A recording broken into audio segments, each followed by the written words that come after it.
Os genes estão localizados nos cromossomos.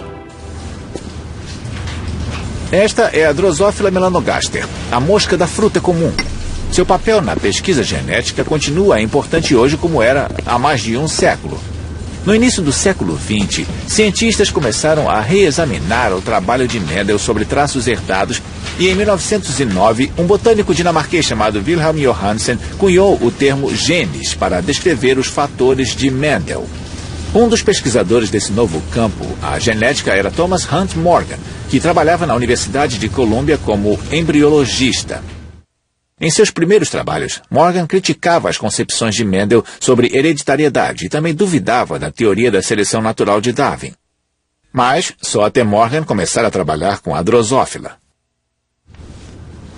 Joseph Gall é biólogo celular da Carnegie Institution, em Baltimore, no estado de Maryland. Por que Morgan escolheu a mosca da fruta? O que aconteceu? Bem, eu acho que ele escolheu a mosca da fruta por várias razões. A principal delas era a rapidez de reprodução. E isso era muito importante. Outro fator importante é que uma mosca fêmea podia gerar centenas de descendentes. Então, em genética, é preciso ter muitos dados. Ou então ter muitas moscas, muitos indivíduos.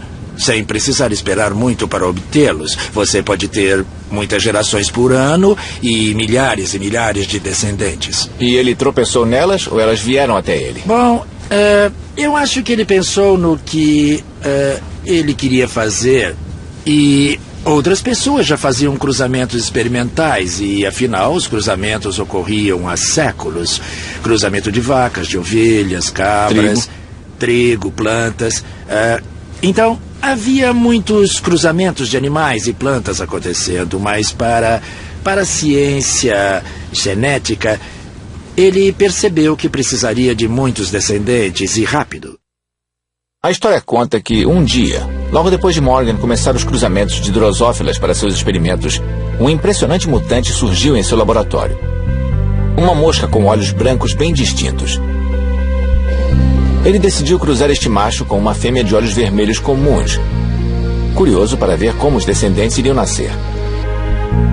2 semanas mais tarde, ele descobriu. Uma a uma, a primeira geração de moscas nasceu. Todas elas tinham olhos vermelhos. Pensando que os olhos brancos poderiam ser uma característica oculta, similar ao que Mendel havia observado, Morgan esperou para ver o que aconteceria na segunda geração. Como previsto, a característica pulou uma geração. Na segunda geração, algumas moscas tinham olhos vermelhos e outras tinham olhos brancos. Mas Morgan observou outro aspecto. Todas as moscas com olhos brancos eram machos. Na época, já se sabia que o gênero das espécies era determinado por 2 estruturas em forma de bastão encontradas no núcleo das células, os cromossomos. Por exemplo, as fêmeas humanas têm 2 cromossomos X. Já os machos humanos possuem um cromossomo X e um cromossomo Y. Morgan percebeu que o gene responsável pelos olhos brancos devia estar de alguma forma associado ao fato de que os machos têm apenas um cromossomo X. Isso significava que nas fêmeas, o gene responsável pelos olhos vermelhos em um dos cromossomos X poderia estar se sobrepondo ao gene dos olhos brancos no outro cromossomo. Para provar esta hipótese, Morgan cruzou milhares de moscas da fruta e estudou os traços herdados. As observações de Morgan foram absolutamente fundamentais para toda a genética, porque ele e seus alunos mostraram que os genes estavam posicionados em uma ordem linear nos cromossomos. Então, se pensarmos que alguma doença é provocada por uma mutação em gene que é hereditário, então, um dos detalhes que precisamos saber é onde está o gene no cromossomo.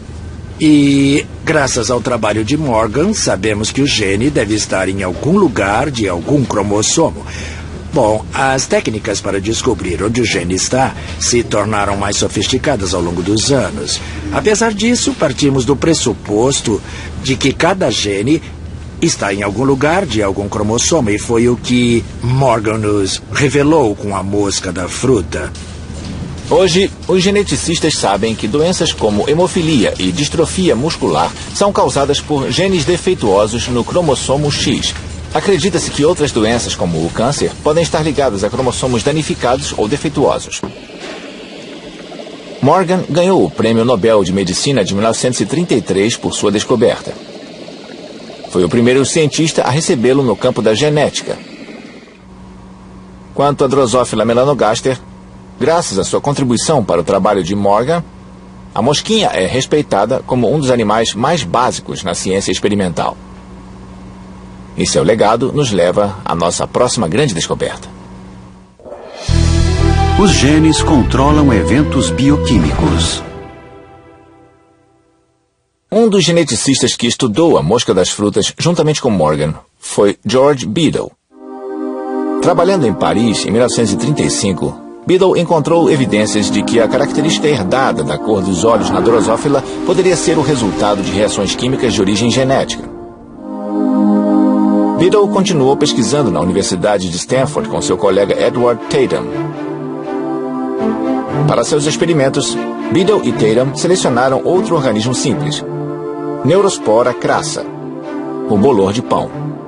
O bolor foi escolhido porque se proliferava facilmente com necessidades nutricionais simples, pão, ar e água. O Neurospora também possuía apenas um conjunto de cromossomos, permitindo que os pesquisadores observassem as mudanças genéticas com facilidade.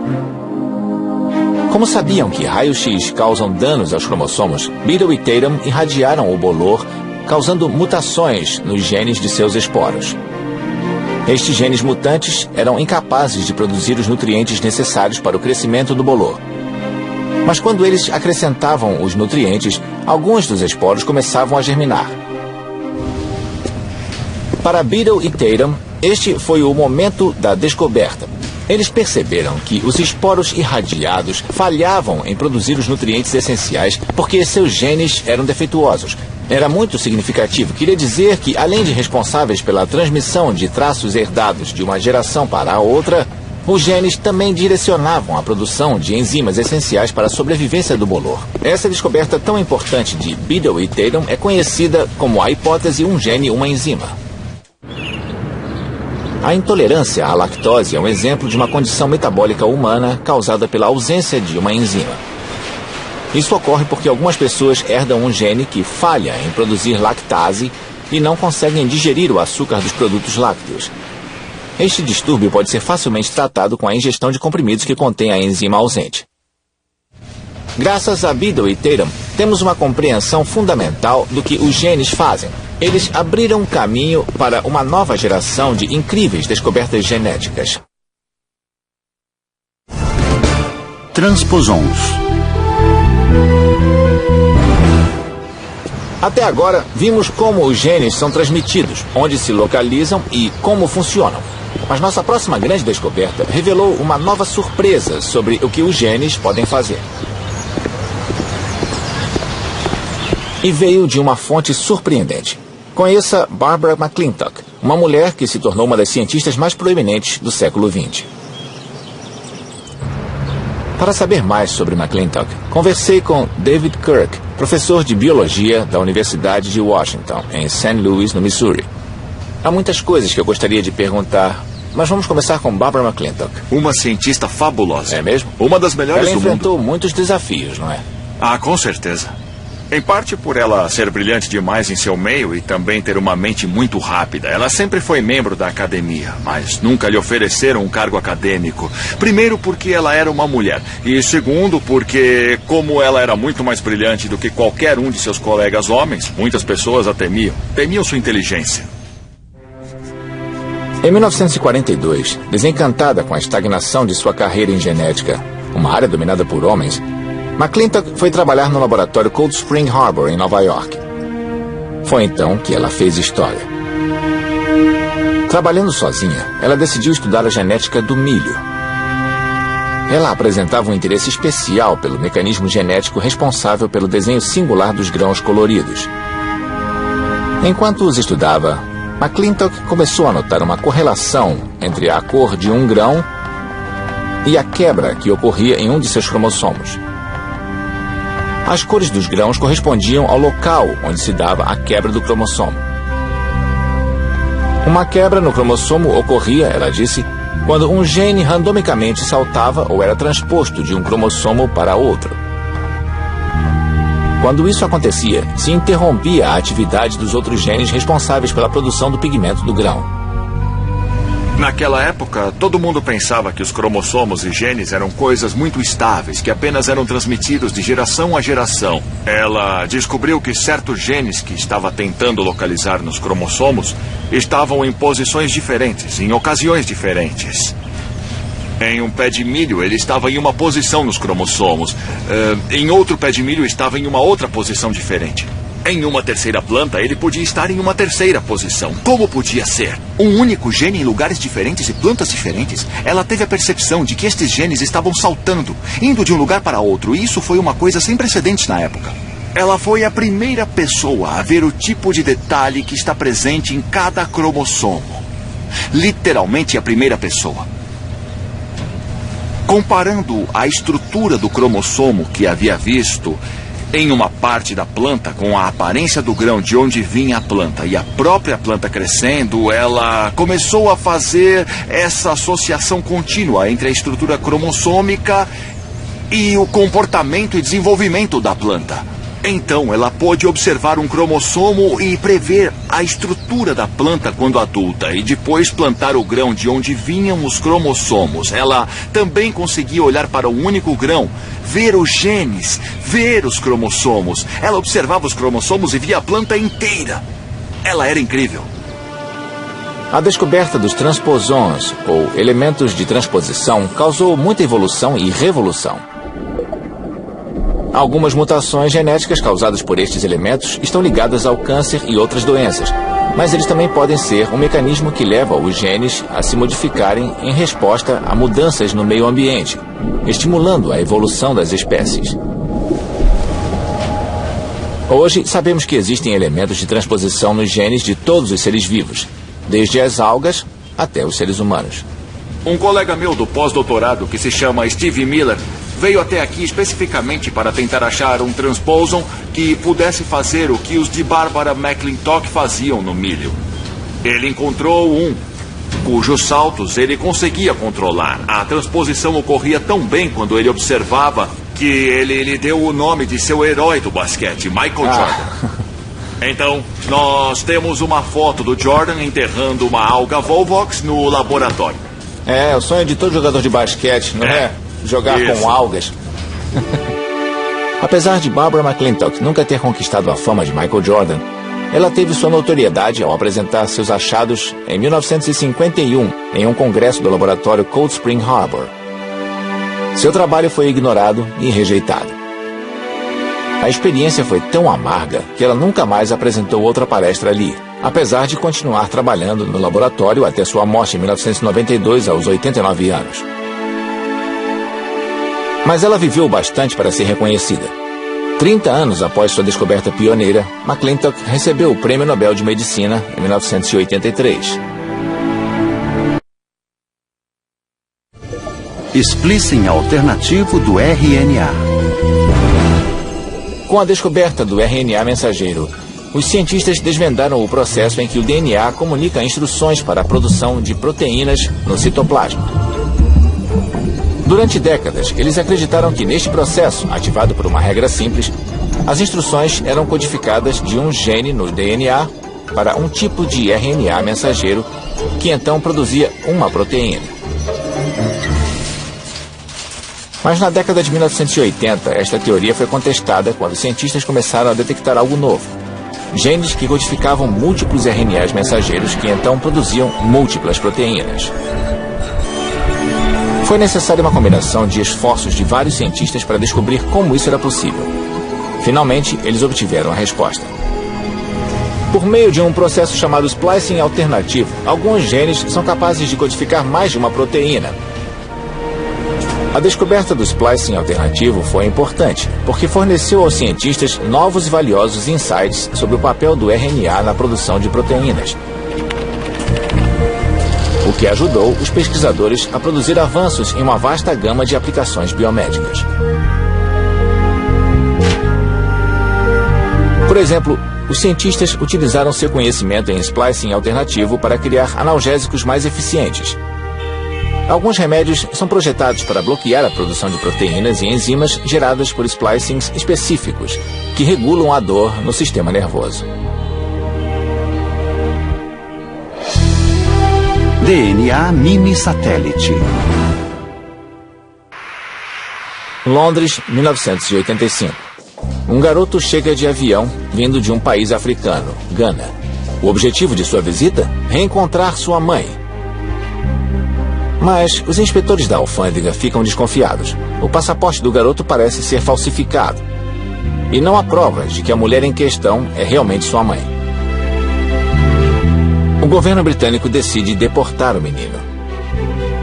Desesperada, a mulher recorre a um detetive. Seu nome? Alec Jeffries. Ele não é um detetive real, e sim um geneticista da Universidade de Leicester. Antes de saber o resto da história, vamos a alguns fatos. Na década de 80, os cientistas sabiam que a variação genética entre indivíduos era muito comum. Então começaram a relacionar a presença das chamadas variantes do DNA à presença de genes causadores de doenças em famílias grandes. Por exemplo, a doença de Huntington. E isso nos remete a Alec Jeffries. Em 1984, Jeffries descobriu uma coisa inédita. Era uma variante do DNA formada por sequências idênticas e curtas de DNA que se repetiam continuamente. Jeffries chamou essas sequências repetidas de DNA mini-satélite. E então ocorreu a descoberta revolucionária. Nós detectamos muitos pedaços de DNA e, pelo menos nos humanos, eles eram claramente variáveis, muito variáveis. Na verdade, descobrimos a primeira impressão digital do DNA. E foi aí que a ficha caiu. A descoberta de Jeffries fez história quando lhe pediram que ajudasse a resolver o mistério do garoto de Gana. Pela primeira vez, a impressão digital do DNA foi colocada à prova. Jeffries comparou o DNA do garoto com o DNA da suposta mãe. Os resultados exibiram uma similaridade impressionante no DNA mini-satélite, provando sem sombra de dúvida que o menino era seu filho. Eu estava lá quando disseram a ela: nós temos a prova do DNA, ela foi aceita, seu filho vai voltar e vai ficar com você. O brilho nos olhos daquela senhora foi mágico. Essa foi a primeira vez em que o DNA foi usado desta forma. A primeira vez em que o DNA revelou o mistério por trás da ciência da genética molecular. Hoje, ele está sendo usado fora de um contexto mais técnico para ajudar diretamente as pessoas. Já se passaram mais de 50 anos desde que Watson e Crick descobriram a estrutura de dupla hélice do DNA.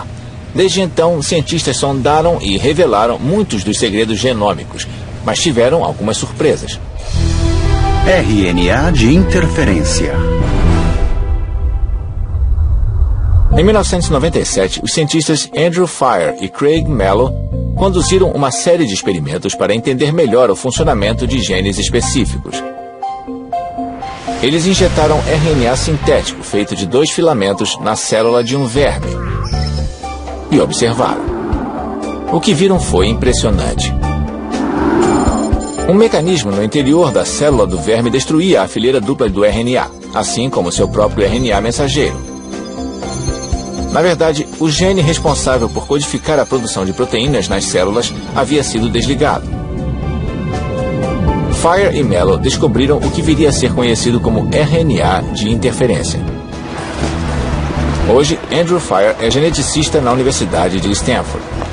Nós fizemos alguns experimentos em que injetamos RNA esperando que algumas coisas acontecessem, coisas específicas. Injetando com uma pequena... Com uma agulha pequena dentro de um verme. No nosso caso, apesar de experimentos similares utilizarem diversos outros sistemas. Quando você vê uma situação em que o RNA entra lá e é desativado, não é tão surpreendente, mas não se sabe o que ocorre depois. No caso, ele também desativou uma das células de seus próprios genes. Essa foi a surpresa que apareceu no início dos anos 90. A descoberta do RNA de interferência foi um marco. Ela forneceu aos cientistas uma nova tecnologia potencialmente poderosa. O que o RNA de interferência significa para o futuro? Quais são as aplicações dele? A primeira é realmente compreender esse novo mecanismo biológico. E O que silencia os genes? o que ativa e desativa os genes. A segunda é poder ter um aspecto geral do que os genes fazem. Observar a função do gene usando esse tipo de mecanismo. E a terceira seria um tipo de santo graal da genética. Podemos usar a descoberta de modo terapêutico? Podemos curar doenças, resolver talvez? interferências presentes? Curamos com ele? Nesse sentido, o ideal seria pegar um distúrbio em que as pessoas adoecem porque há um gene fora de controle. Uma doença genética. Uma doença genética, o que inclui vírus, inclui tumores e também certas doenças genéticas. A pergunta é, podemos desativar aquele gene? Este santo graal da aplicação terapêutica em humanos ainda está distante. Mas a descoberta de FIRE, o RNA de interferência, abriu o caminho para uma nova geração de avanços que salvarão vidas. 25 mil genes. O mistério do que nos torna humanos foi parcialmente desvendado com a descoberta do código genético. Mas a outra parte da resposta está em nossa próxima grande descoberta: o sequenciamento da nossa identidade genética completa, o chamado genoma. O esforço ficou conhecido como a maior colaboração científica da história. Mas começou como uma corrida entre duas equipes que competiam para ser a primeira a sequenciar o genoma humano. Em 1990, as equipes uniram forças. Craig Venter era um dos chefes de equipe. Como tudo isso começou? O que o levou a sequenciar o genoma humano? Eu comecei minha carreira procurando por um gene. O gene do receptor de adrenalina no cérebro e no coração. Eu levei 10 anos para obter apenas um. A opção era observar o genoma humano inteiro, mesmo sem ter conhecimento a respeito. Conhecíamos somente algumas centenas de genes na época. E especulavam que talvez houvesse 300 mil genes. Era a informação mais importante de toda a humanidade. E nós não sabíamos nada sobre ela. Em junho de 2000, as duas equipes estavam prontas para fazer história. O dia de hoje é um marco histórico, nos 100 mil anos da história da humanidade. Anunciamos pela primeira vez que nossa espécie pode ler as letras químicas do nosso código genético. Então, o que você descobriu? Bom, a primeira coisa que descobrimos é que havia apenas uma pequena fração dos genes que alguns cientistas previam. Em vez de 300 mil, encontramos 26 mil. Então percebemos que a diferença entre dois humanos é consideravelmente baixa. Somos quase idênticos uns aos outros. Depois sequenciamos o genoma de outros mamíferos. Sequenciamos o meu poodle, o shadow, e obtivemos o genoma canino, o genoma de espécies diferentes de rato. Agora estamos fazendo o genoma de um macaco. Descobrimos que todos os mamíferos compartilham a maioria dos genes na mesma ordem, os mesmos grupos de genes. Eles apenas se movem de um cromossomo para outro. E para onde todo esse sequenciamento vai nos levar? Bom, eu afirmo desde o início que ele estabelece uma base inteiramente nova para a ciência. As pessoas esperam curas milagrosas e acho que há um certo exagero nisso. Mas eu levei uma década para descobrir um gene receptor de adrenalina. Foi onde tudo começou, não é? Isso mesmo. Agora, qualquer cientista, qualquer estudante do mundo que tem acesso à internet pode fazer esta mesma descoberta de uma década em 5 segundos ou menos. E ainda nem sabemos as funções da maioria dos genes. Então, nós fundamos uma nova base ao dispor esta informação. Nós já conhecemos a estrutura dos genes. Agora podemos estudar sua função. Isso já está mudando a nossa visão da evolução pela semelhança entre os genomas de todos os mamíferos. Os genomas de bactérias e plantas já têm impacto sobre a medicina. Já temos novos diagnósticos, entendemos a complexidade dos genes associados às características humanas e doenças. Isso será um enorme desafio para o futuro. Bom, o que vocês sentiram quando o seu grupo terminou o sequenciamento? Como foi esse momento? Quando concluímos e terminamos de escrever o artigo que descrevia o genoma pela primeira vez, foi um dos momentos mais gratificantes que já tive em minha vida. Foi uma satisfação incrível para toda a nossa equipe que tentou contribuir com toda a história da humanidade. É difícil de acreditar que da descoberta das leis da hereditariedade de Gregor Mendel ao sequenciamento completo do genoma humano passaram-se apenas 150 anos. Graças a algumas das grandes descobertas da história da ciência, tivemos tempo para entender alguns dos maiores segredos da vida. E também os laços genéticos que nos ligam a todos os organismos vivos. Isso inclui você, irmão. Obrigado, Bill. Não. Acho que eu é que tenho que agradecer por você ter vindo até aqui para fazer uma pequena descoberta. Versão brasileira Vox Mundi.